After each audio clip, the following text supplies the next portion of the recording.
Bodo latest update बयखौबो बरायबाय। दिनैनि रादाबखौ फरायदों आं प्रमोद खाख्लारि। थांनाय साननैसो सिगाङाव गेमस्रि आरो जेम्सआ ससियेल मिडियायाव गावसोरनि जालांनाय गावारि बाथ्राखौ लानानै समाजारि बिथिंखौ गुबुंले खालामनायजों लोगोसे बिसोर सानैनि थाखाय माखासे महरगिरिफोरनाव सोंथि सिखांदोंमोन आरो रायजानो गोनां जादोंमोन। जायनि थाखाय बड' सिने आर्टिस्ट एसोसिएशन सुंद'यै BCAA आ बिसोरनि सायाव थिरांथा लानो गोनां जायो।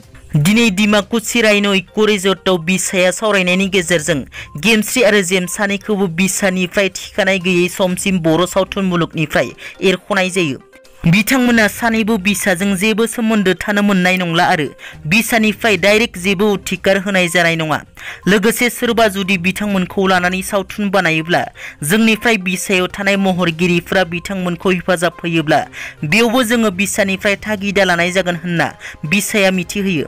मख'नो गोनांदि बर' सावथुन मुलुगखौ जौगाहोनो थाखाय बिसाया थाबैनो बिटिआरनि गाहाय खुंगिरि प्रमोद बर' आरो आसामनि गिबि मन्थ्रि डक्टर हिमन्त बिश्व शर्माखौ लोगो हमनानै बिसानि माखासे जेंनाफोरखौ लानानै हारिमु जौगानायनि थाखाय लोगो हमनानै सावरायहैगोन होनना बिसाया फोरमायो।